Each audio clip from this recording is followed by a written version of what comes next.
Olá, queridos, boa tarde, bom dia ou boa noite, dependendo da hora que você está assistindo esta transmissão.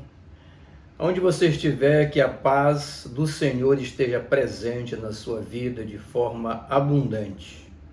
Pastores, professores da EBD, estudantes da Bíblia, irmãos de uma maneira geral, todos juntos.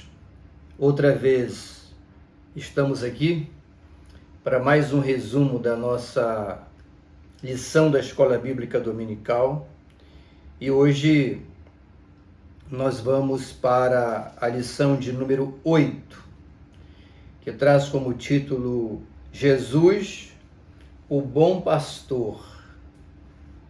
Tema muito relevante, muito apropriado para os dias em que nós estamos vivendo. Com certeza, muitas lições serão aprendidas aqui por todos nós. Está baseado em João capítulo 10, e os objetivos da lição são esses aqui. Conhecer quem é o nosso bom pastor, conhecer as qualidades do nosso bom pastor e conhecer os privilégios de sermos ovelhas do bom pastor. Então, a temática predominante aqui é pastor, pastor que serve, pastor que não serve, e o privilégio de ser ovelha. Essa é a temática predominante. A equipe pedagógica aqui, para começar a aula, ela nos dá uma sugestão. E isso é importante para todos nós que vamos expor. Comece a aula abordando que a nossa meta como igreja não deve ser apenas acrescentar pessoas ao rebanho, mas também fazer discípulos.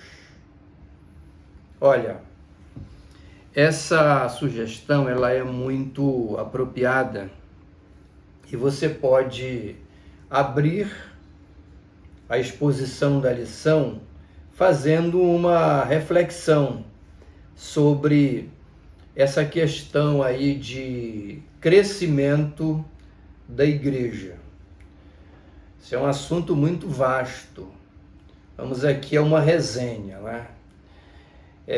Veja bem, a igreja, como uma instituição divina, o corpo de Cristo, ela pode ter dois tipos de crescimentos. O crescimento quantitativo e o crescimento qualitativo. A proposta aqui é você fazer uma análise, levando em consideração esses dois tipos de crescimentos. Então vamos aqui, ó. Crescimento quantitativo, o nome já está dizendo, né? É o acréscimo natural de pessoas ao rebanho. Crescimento qualitativo significa investimento em pessoas. Pessoas bem discipuladas, crentes produtivos. Então, essa questão de crescimento quantitativo e qualitativo,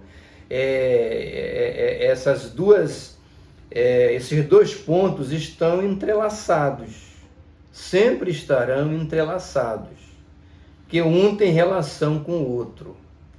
Eu não sei se você já ouviu alguém dizer assim, frase do tipo assim, ó, Deus não faz questão de quantidade, ele faz questão de qualidade.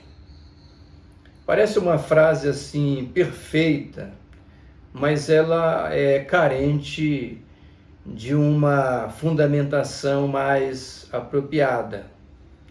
Você está entendendo? Deus, ele gosta e ele faz questão dos dois crescimentos, tanto do quantitativo quanto do qualitativo. Esse negócio de dizer que Deus ele prefere qualidade e não quantidade, isso faz mais sentido para pessoas que talvez queiram justificar o não desenvolvimento de uma missão que está nas suas mãos. Não é? A classe da escola dominical há 10 anos tem 5 membros. Não é uma coisa boa. Se ela tem 5 alunos de boa qualidade, glória a Deus. É excelente você ter pessoas de boa qualidade. Não é? Mas essa boa qualidade, ela está assim, pode ser um pouco questionada, uma vez que ela não traz nenhum impacto quantitativo, no sentido de aumentar o número desses alunos. Saindo de uma classe da escola para a igreja como um corpo geral, né? O líder, pastor, presbítero, dirigente, não sei como é que é na sua região, ele assume uma igreja, né? Ela tem, vamos dizer assim, 50 membros. E ela passa 5, 6, 7, 8, 10 anos com a mesma quantidade de membros, e às vezes até diminui. Isso é muito problemático. Quando você olha para as Escrituras, não é? Você percebe os 2 tipos de crescimento da igreja, dos cristãos. Quando você lê Atos, você percebe que lá está escrito, né, que os cristãos eles permaneciam na doutrina dos apóstolos, no partir do pão, na comunhão, nas orações. Isso tudo são elementos que apontam para um crescimento qualitativo. Você tinha uma comunidade cristã de boa qualidade, crentes produtivos, envolvidos, não é? Pessoas que viviam aquele clima de cristandade mesmo, de solidariedade, de fraternidade e outros sinônimos. Então isso não tem como negar que isso é qualidade. Feliz é a comunidade cristã, feliz é a igreja que possui um batalhão de pessoas que carregam essas características. Agora, quando você continua estudando a história da igreja no livro de Atos, você percebe que ali, além desse crescimento qualitativo, também existia um vultoso crescimento quantitativo, a começar do dia de Pentecostes. Observe que quando Pedro pregou após a manifestação do Espírito Santo, o texto sagrado relata que uma média quase 3.000 pessoas, e em outros textos você vai encontrar que cada dia que passava, o número de cristãos eram acrescentados. Quer dizer, era um crescimento contínuo. Esse é o ideal. É claro que isso varia de lugar para lugar, circunstância para circunstâncias. Existem lugares onde o terreno é mais fértil, espiritualmente falando, uma receptividade maior à pregação do Evangelho por uma série de fatores. Isso tem implicância sim, mas no geral tem que haver crescimento. Crescimento quantitativo. O número de pessoas que vão se integrando ao reino de Deus é extremamente importante. Nós temos que continuar pregando, chamando os pecadores ao arrependimento, como Jesus fazia. Vinde a mim, todos vós que estáis cansados. Então, o alvo da igreja é o mundo. Como dizia John Wesley, a minha paróquia é o mundo. Eu vou pregar na rua, eu vou pregar nas praças, eu vou falar do amor de Deus, porque o alvo da igreja é o quê? Alcançar o maior número de pessoas possível para o reino de Deus. Isso é crescimento. Não pode ser visto de maneira pejorativa. Não, para que multidão? O importante é a qualidade. Os 2 são importantes. Entendendo? E eles estão interligados, como eu falei, porque, veja bem, você pode, por exemplo, ter, vamos dizer que na sua congregação tenha 50 pessoas, né? Essas 50 pessoas, bem discipuladas, bem treinadas, elas vão fazer o quê? Elas vão produzir, ovelha produz ovelha, entendeu? E pastor também produz ovelha, porque antes de ser pastor ele é ovelha. Se também não é ovelha, também não serve para ser pastor, né? Mas então é aqui, ó. 50 pessoas bem discipuladas, elas vão produzir mais 10, mais 15, e isso vai o quê? Fazendo com que o rebanho aumente, cresça, sem perder essa qualidade. Entendeu? Então não deve haver uma preocupação apenas com o crescimento quantitativo, e não deve haver uma preocupação apenas com o crescimento qualitativo. Os dois se complementam. Tem que haver essa convergência. Não é? Isso é muito legal. Isso é muito importante, já que nós estamos falando de pastor e ovelha nesta lição maravilhosa. Utilize essa reflexão antes de começar a sua lição, que com certeza ela vai enriquecer a sua aula.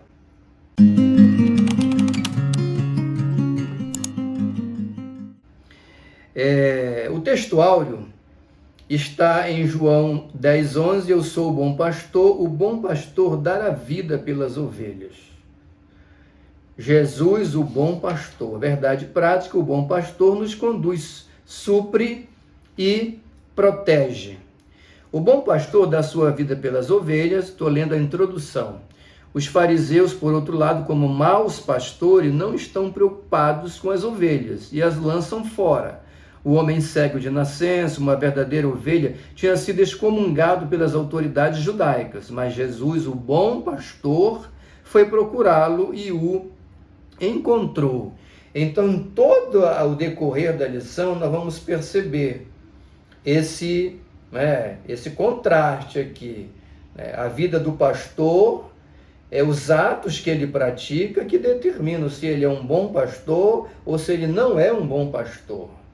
De primeira mão fica claro que quando Jesus fala desse assunto, ele deixa bem claro para os líderes religiosos, os fariseus daquela época, que eles não eram bons pastores.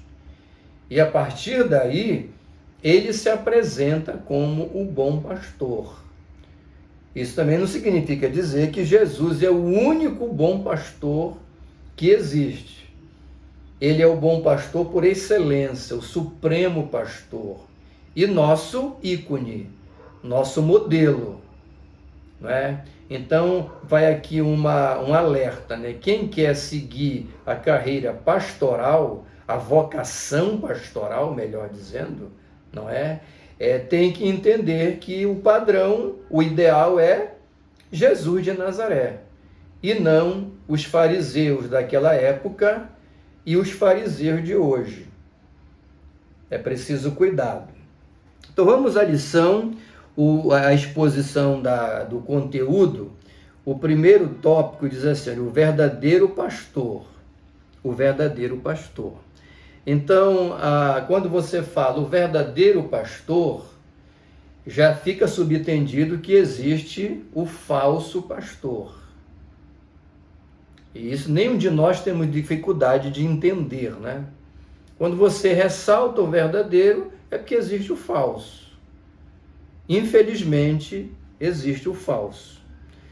Então aqui, aquele, porém, que entrou pela porta, esse é o pastor das ovelhas, né? E aqui o nosso comentarista, Hernandes Lopes, ele cita 5 características, né? Marcas do verdadeiro pastor. Como é que você avalia que um pastor ele é verdadeiro e bom? Quando ele possui essas características aqui, o porteiro abre a porta, as ovelhas conhecem a sua voz, o pastor conhece cada ovelha particularmente e chama cada uma pelo nome, interação. O pastor conduz suas ovelhas para fora do aprisco, leva para campos verdes e águas tranquilas, ou seja, o alimento é sadio, ele cuida realmente das ovelhas. O pastor vai adiante das ovelhas, Jesus lidera, não um vaqueiro que manda o rebanho na frente e vai atrás gritando. Não, o pastor ele vai na frente e vai conduzindo as suas ovelhas. Entendeu? Jesus acusava os fariseus de serem falsos pastores. Ele pregando, ele demonstra claramente isso aqui. Então, se você olha para um pastor, isso vale para todos nós, líderes religiosos, de qualquer igreja, né? E essas qualidades aqui não estão presentes, não é? Fica claro que tem alguém exercendo alguma coisa sem coração, sem carinho, sem amor, sem vocação, sem chamada, talvez com motivação estranha e reprovável. A gente vai ver isso mais na frente quando a gente falar de mercenários. Então vamos lá. O segundo tópico, o segundo item, né? A porta das ovelhas. Jesus, pois, lhes afirmou de novo: em verdade vos digo que eu sou a porta das ovelhas. Tá? Porta das ovelhas. Jesus faz um contraste entre a porta e os ladrões e salteadores. A porta é o elemento usado para definir quem é um pastor, né, de verdade, entendeu? E quem é ladrão e salteador. É a maneira como se comporta. Jesus afirma que é a porta das ovelhas. Ninguém pode entrar no aprisco de Deus sem ser por Jesus. Aqui uma aplicação espiritual. Ele se utiliza de uma figura, não é, que é a porta do curral das ovelhas, para invocar uma lição espiritual, se apresentando como o único acesso ao reino de Deus. Jesus é essa porta. Para ingressar nas mansões celestiais, no reino de Deus, não existe alternativas, atalhos. Tem que entrar pela porta. E ele é a porta. Ele não é uma porta. Quando você diz, olha, tem uma porta, é porque subentende-se que existem outras. Não, não existem outras.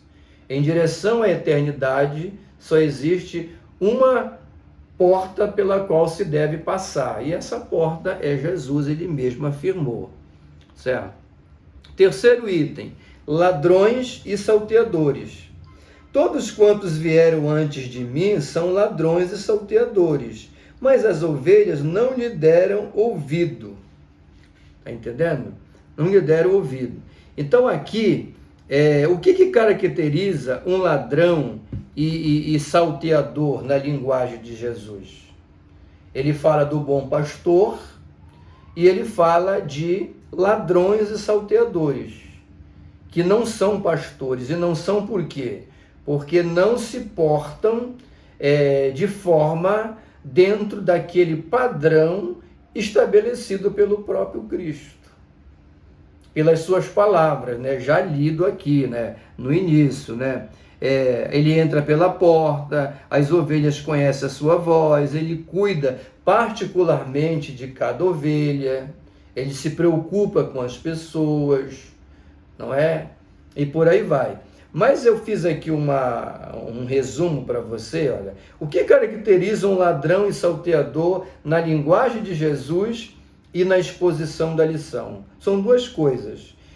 Os ladrões e salteadores, eles não têm legitimidade e são devastadores. Primeiro, eles não têm legitimidade. Por quê? Porque eles não se portam da forma como se espera. O que é que um rebanho, uma pessoa, uma família espera de um pastor? Seu olhar, suas orações, suas visitas, seu apoio, principalmente em momentos dolorosos, de perda, não é? A sua presença como um conselheiro na hora de uma crise. Ou seja, o pastor, ele é alguém que vive para o rebanho. Ele representa alguém com quem se pode contar. Você está entendendo? Então, isso é que lhe dá legitimidade. As pessoas naturalmente olham para ele como esse guia espiritual que ele é.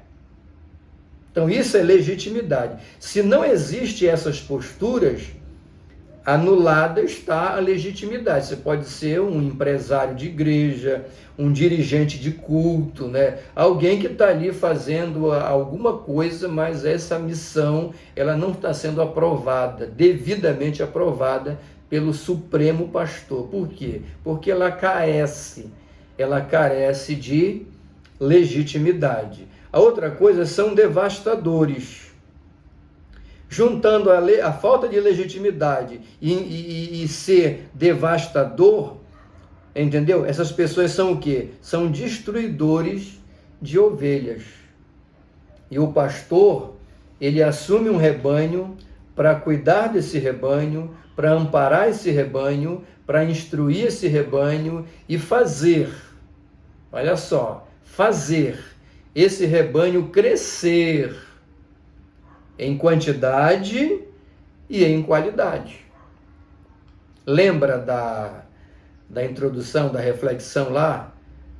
Olha a aplicação aqui, clara, entendeu? Você vai em qualquer fazenda onde tem um rebanho, né? Qual é o fazendeiro que tem um possuidor de um rebanho que quer permanecer com o mesmo tanto de ovelhas, de gado e de qualquer outra coisa, sempre? Ninguém quer isso. As pessoas querem sempre o quê? E esse rebanho cresça. No reino de Deus é a mesma coisa.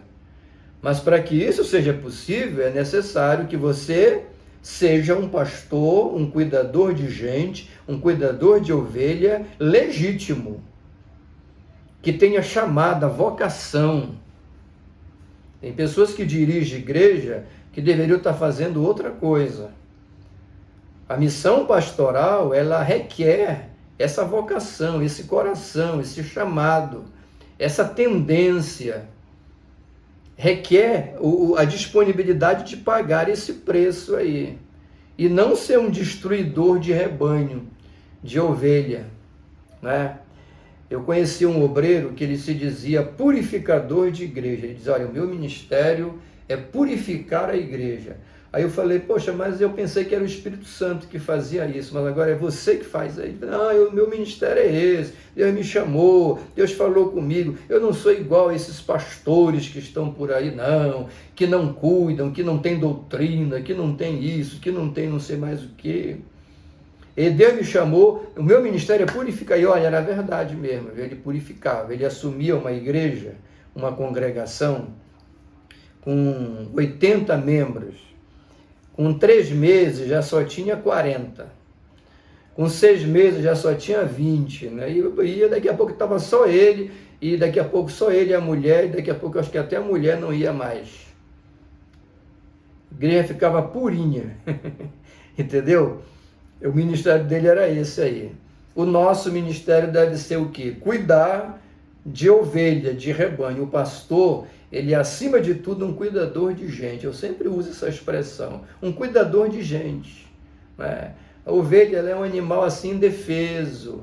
Precisa de cuidado, de amparo, de orientação. O pastor tem que ser essa pessoa. Se ele não cumpre essas qualificações, não deve exercer cuidado com ovelhas.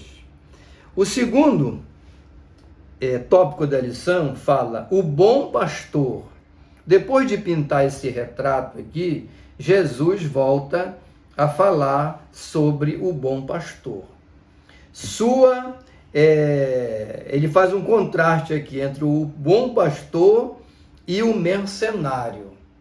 Observe como é que é a progressão da lição. Até agora se tinha falado, né, de bom pastor, que o pastor tem que ter as qualificações já elencadas aqui. Jesus vai um pouquinho mais à frente aqui e o nosso comentarista ele organiza de maneira bem didática isso, né?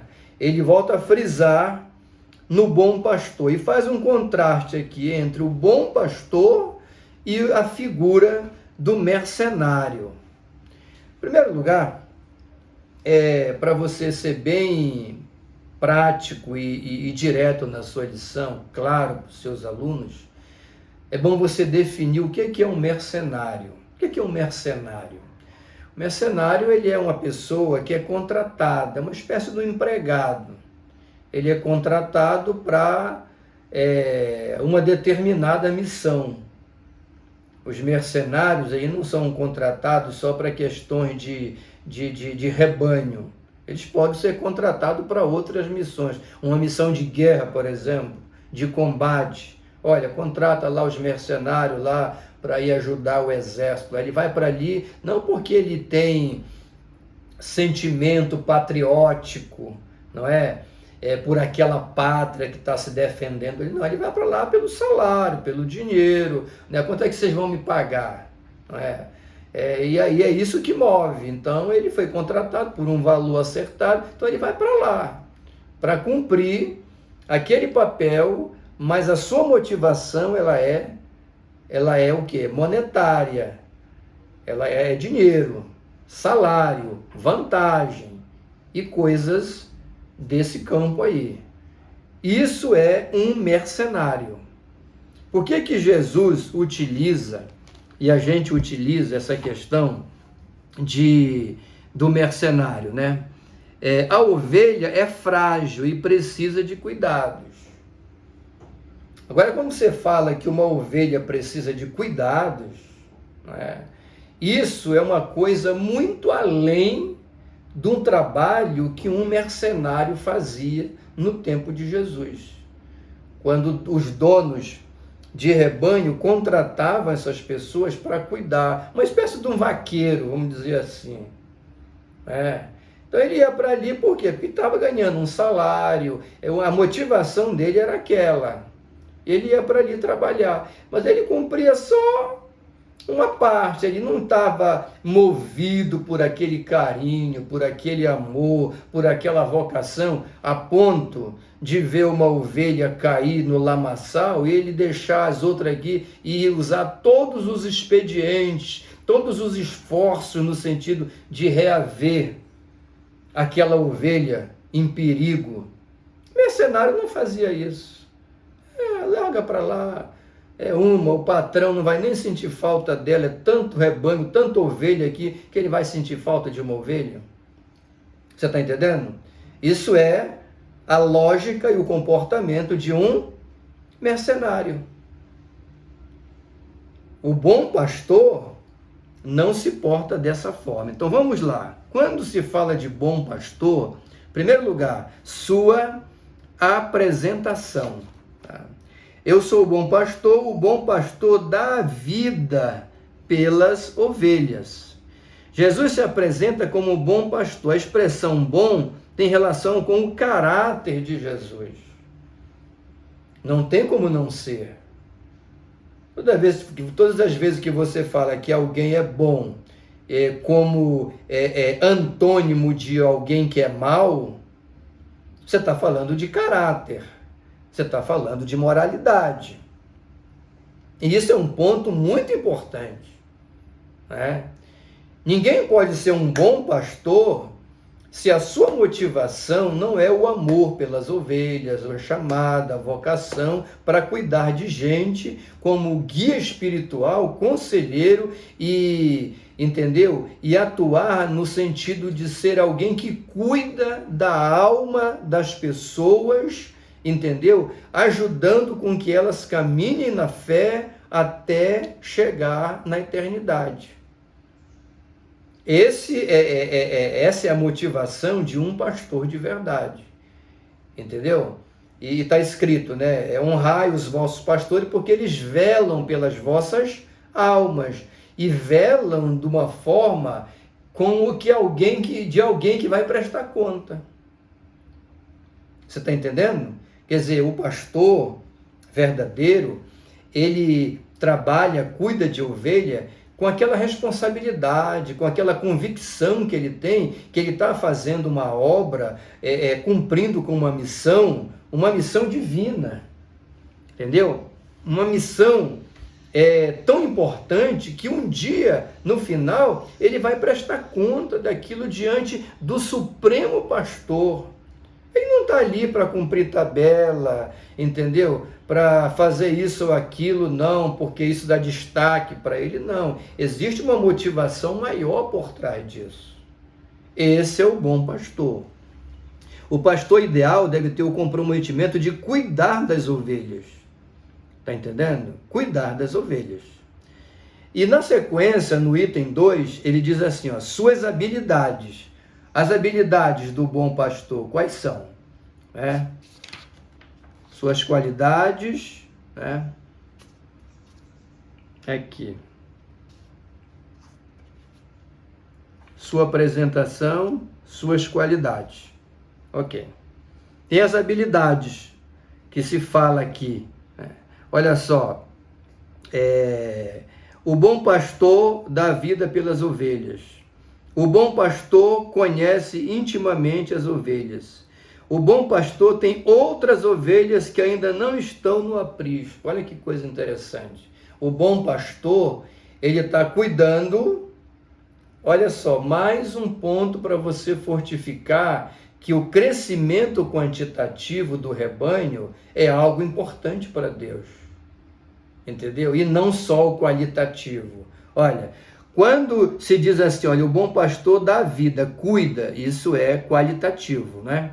O bom pastor conhece intimamente suas ovelhas, entendeu? Ele cuida delas, ele conhece as famílias, ele sabe que uma família está precisando de ajuda, que uma pessoa está precisando de amparo. Ele atua dessa forma. Agora, olha aqui, olha, o bom pastor tem outras ovelhas que não estão naquele aprisco. Ele trabalha no sentido, estou cuidando de um rebanho, mas além dessas ovelhas, existem outras que eu preciso ir buscar para somar neste rebanho. Crescimento quantitativo, sem comprometer a qualidade do rebanho bem tratado. Isso é muito maravilhoso. Então essas são as qualidades aqui, olha. O bom pastor tem uma voz poderosa, entendeu? Tem uma voz poderosa. O bom pastor vive para as ovelhas. A vida dele é em função dessas pessoas. Ele levanta de madrugada para orar, ele visita nos hospitais, ele presta socorro, ele faz uma série de atividades que algumas pessoas que acham glamourosa a vida de pastor não querem fazer. Elas querem cuidar dos seus interesses. Cada crente que apenas congrega na igreja, ele cuida de quê? Dos seus interesses, da sua família. Pastor não, ele cuida dos interesses da família dele e também cuida das outras famílias. A vocação pastoral o empurra para isso. Ele foi chamado para isso. Deus deu o chamado para isso. Ato contínuo, no item 3, vem o quê? O mercenário. O mercenário que não é pastor, a quem não pertence as ovelhas, vê o lobo, abandona as ovelhas e foge. Então o lobo as arrebata e dispersa. O mercenário foge. Por que ele foge? Porque é mercenário e não tem cuidado com as ovelhas. Ele quer saber do salário dele. Ele quer saber de dar a hora, entendeu? E ir para casa. Olha, já chegou a minha hora. Pastor de igreja, que é um bom pastor, ele não tem hora. Ele não tem hora de trabalho. Ele deve ser o primeiro a chegar no culto e o último a sair. O último a sair. Deve ser o primeiro a colocar o pé no campo de batalha e o último a sair de lá. Esse é o bom pastor. Estou falando de culto. Fora os trabalhos durante a semana, no hospital, nas residências, nas casas, nos locais onde tem alguém precisando de apoio pastoral. Você está entendendo? Não tem horário. O irmão pode ligar de madrugada, entendeu? Eu mesmo já saí da minha casa de 2 horas da madrugada para ir a um pronto-socorro atender uma pessoa que estava desesperada, que o pai tinha falecido. E eu tive que ficar lá até 6 horas da manhã ajudando o irmãozinho a velar o pai dele lá, até que as providências fossem tomadas. E isso é pastor, não tem horário de trabalho, tem que se levantar a qualquer hora, enfrentar qualquer circunstância para atender uma ovelha, uma família, as pessoas que integram a igreja. Não tem horário. E tem mais um detalhe, não pode nem na justiça do trabalho reclamar de hora extra, porque pastor não é protegido, o trabalho pastoral no Brasil, ele não é protegido pelas leis trabalhistas, não existe isso. Pastor de igreja, ele não tem direito trabalhista, ele não tem férias remuneradas, ele não tem 13º salário, oficialmente não tem, ele não tem uma série de coisas que um trabalhador comum tem. Por quê? Porque ele desenvolve uma vocação. Se você for na Justiça do Trabalho reclamar de direito trabalhista como pastor, você vai chegar lá, o juiz vai dizer, olha, você não tem direito a nada, você exerce uma vocação. O padre, o pastor, o rabino, o líder religioso, ele exerce uma função vocacional. E vocação não é profissão. Pastor não é profissão, é vocação. Ele pode ter, além da vocação, outras profissões. Mas o trabalho pastoral não é uma profissão, é uma vocação. Então tem que ser exercido com o coração e não apenas movido por um salário, por uma ajuda. Essa palavra salário pastoral, ela é até pejorativa, ela nem deveria existir, porque não deve ser assim. O pastor, ele recebe uma ajuda de custo para cuidar de sua família, né? Isso varia de lugar para lugar, deve ser assim. Então o mercenário não, ele trabalha pelo salário, ele não quer saber de nada, ele cumpre aquilo ali e às vezes ainda é relaxado no cumprir, porque ele é o quê? Ele é um mercenário. Então o mercenário é esse aqui. O mercenário não é o ladrão nem o salteador, mas o empregado contratado para cuidar das ovelhas. Isso, mercenário não é ladrão nem salteador, aqui na parábola não. Ele é uma terceira pessoa, que é um contratado, um empregado, que está ali pelo salário. Ele não tem vocação para cuidar de nada, ele está ali para fazer o que é mandado e cumpre, vai embora para a casa dele. No final da semana ele quer receber o dinheiro dele. A sua única motivação é o salário e as vantagens que lhe são oferecidas. O mercenário não se importa e deixa as ovelhas em perigo, porque cuidar no sentido profundo da palavra não faz parte da vida e da visão de um mercenário. Você está entendendo? De um mercenário.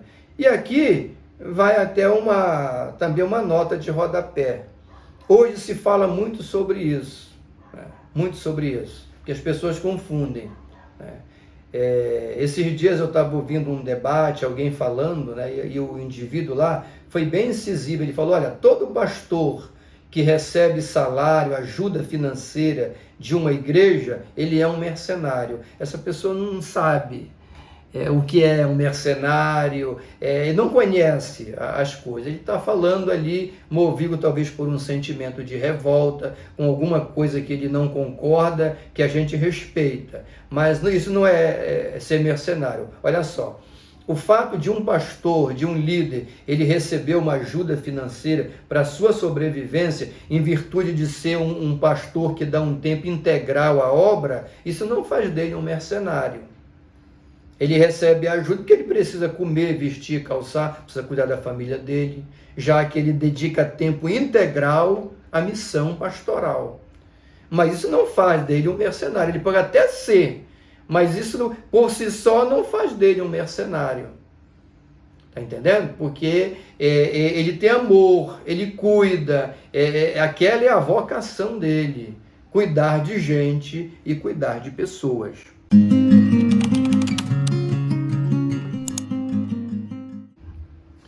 Indo para o terceiro tópico da lição e último, né? As ovelhas. Se falou de bom pastor, se falou das qualidades do bom pastor, se falou das ovelhas, se falou de mercenários. Isso tudo está claro para a gente. Agora vem o quê? As ovelhas, que é parte importante. Depois de dizer aos judeus que eles não criam porque não eram suas ovelhas, Jesus passa a falar sobre os privilégios de suas ovelhas. Os líderes religiosos ficaram fera com Jesus, porque Jesus falou para eles, olha, vocês não são ovelhas, vocês são filhos de outra pessoa, vocês não são filhos de Deus, vocês não têm nenhuma característica de uma ovelha. E por isso que vocês me rejeitam. Foi isso que Jesus falou. Então vamos lá. os privilégios e características das ovelhas. Número 1, ovelhas ouvem a voz do pastor, né? As minhas ovelhas ouvem a minha voz e as conheço, e elas me seguem. Jesus é enfático aqui, né? Que a ovelha ouvia a sua voz. Quem é a ovelha de Deus hoje? É a ovelha que ouve a voz do pastor, que é Cristo, no sentido espiritual, da palavra, de atender a mensagem do Evangelho. E você é uma pessoa privilegiada, por quê? Porque você tem 2 pastores. Você tem o Supremo Pastor que te alcançou, que te chamou, através de quem você recebeu a graça da salvação. E você tem um outro pastor na tua congregação, na tua comunidade cristã onde você vive, que também cuida de você, te ajuda na fé, ora por você, te apoia e te faz crescer nessa fé até que você chegue o dia final na presença de Deus. Isso é maravilhoso, né? Então as ovelhas ouvem a voz. Segundo lugar, ovelhas conhecidas e amadas, não é? Olha só, as minhas ovelhas ouvem a minha voz, eu as conheço e elas me seguem. Isso aqui é Jesus que está falando. O crente sadio, ele conhece a voz de Deus, a palavra de Deus, a doutrina de Deus. Ele conhece tudo que se refere a Deus no sentido da sua fé, de alimento para ele crescer na fé. Mas como Jesus também é um padrão de pastor, né? Isso também pode ser aplicado no seguinte sentido: ovelhas conhecidas e amadas, no caso do pastor, da igreja local, isso fala de relacionamento. O pastor vocacionado, que é um cuidador de gente, ele desenvolve relacionamento com as pessoas. Ele não é um pastor apenas de púlpito, de gabinete, de plataforma, de falar para as multidões, prega ali, oficia ali os atos litúrgicos, religiosos, e depois ele vai embora para casa e só volta no próximo domingo. Isso não é pastor. Isso é um apresentador de culto, né? O pastor vai além disso. Ele nutre relacionamentos, mas chegado com as pessoas. Ele visita as casas, ele conhece algumas necessidades, ele coopera com as pessoas mais no seu dia a dia, fora o momento litúrgico. Você está entendendo? E aqui é uma coisa interessante, olha, Jesus ele deu exemplo disso. Por que ele é um bom pastor e o padrão para nós? Porque ele não via apenas as multidões. É claro que ele via as multidões, ele pregava para as multidões, ele sempre estava cercado de multidões, mas ele também, além das multidões, ele tinha um olhar cirúrgico, que lhe possibilitava ver cada pessoa em particular. Isso é maravilhoso, irmão. Isso é algo que todos nós pastores e líderes devemos cultivar, nos espelhar nesse exemplo. Quer ver uma coisa? Quando ele entra em Jericó, a multidão cercava, apertava, muita gente, todo mundo queria ouvir, olha, profeta da Galileia está vindo aí, Jesus de Nazaré, muitos enfermos, muita gente querendo vê-lo e ouvir a sua pregação. No meio de todo esse turbilhão aí, ele tem tempo e sensibilidade para levantar os olhos e perceber que lá naquela árvore, lá em cima, tinha um pequeno homem que estava ali movido pelo sentimento de querer vê-lo mais de perto. E ele chama pelo nome: Zaqueu, desce depressa. Isso é intimidade, isso é relacionamento pastoral com as ovelhas. O pastor depende também, né? Às vezes o rebanho é muito grande, aí não sabe onde todo mundo mora, mas paulatinamente ele deve ir chegando perto das pessoas, cumprimentar as pessoas. Como é que vai, meu irmão? Como é que está a sua família? Como é que vai? Ouvir, visitar, orar, mandar um áudio. Hoje nós vivemos no tempo da tecnologia. Pega o celular, manda um áudio de oração. Aí, meu irmão, você não imagina o quanto significa para uma pessoa. E, quando possível, uma visita pessoal, pastoral, tomar um café com os irmãos e orar por eles e apoiá-los, principalmente em momentos difíceis, de turbulência na família. Isso é extremamente maravilhoso. E o bom pastor, ele, A ovelha é amada através desse relacionamento. Isso é muito maravilhoso. E, para finalizar, né, a segurança e vida eterna. Eu lhes dou a vida eterna, jamais perecerão, e ninguém as arrebatará da minha mão. Segurança, né? É a disposição de lutar pelas pessoas. O mercenário, ele não tem essa motivação. Para ele, tanto faz como tanto fez, não é? O bom pastor, não, ele cuida, ele vai buscar. Por que que não veio? Você está enfermo, você está viajando, vamos lá, vamos caminhar. Isso é o trabalho pastoral.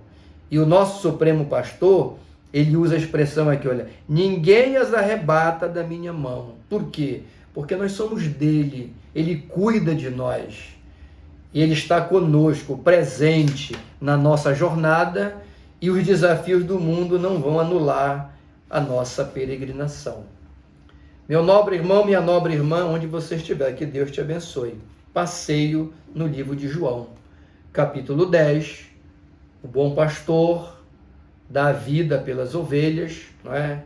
E coisas relacionadas a isso, tá bom? Que lição maravilhosa. Que Deus te abençoe. Se você ainda não é inscrito no nosso canal, você pode se inscrever, deixa aquele like, que é a oferta, que não é dinheiro, entendeu? É aquele like abençoador, que valoriza o trabalho, leva a plataforma a indicar o vídeo para outras pessoas, entender que o conteúdo é positivo, é bom, não é? E também você pode compartilhar com seus amigos, os grupos de sua igreja. Nós estamos numa campanha para chegar a 5.000 inscritos no nosso canal. É um desafio muito grande. Se você puder nos ajudar, grato de coração, tá certo? O meu voto é que você tenha, no próximo domingo, uma grandiosa escola dominical. Pai querido, em nome do Senhor, nós te agradecemos. Abençoa nesse instante o meu irmão, minha irmã, o expositor da palavra que está do outro lado da linha. Meu Deus, em nome do Senhor Jesus, eu te peço que a tua unção, a tua graça seja sobre todos nós e que nós possamos ser instrumentos para abençoar a vida de outras pessoas. Na graça do Senhor, no nome de Jesus, nós te agradecemos agora e para sempre. Amém. Em qualquer lugar do Brasil, aonde você estiver, diga aí de que cidade você está participando da nossa comunidade. Quero mandar um abraço para você. Um abraço aos irmãos de Manaus, muitos irmãos de Manaus assistindo essas exposições. Aonde você estiver, um carinhoso abraço do reverendo Ed S., da Assembleia de Deus da Estrada Nova, em Belém do Pará.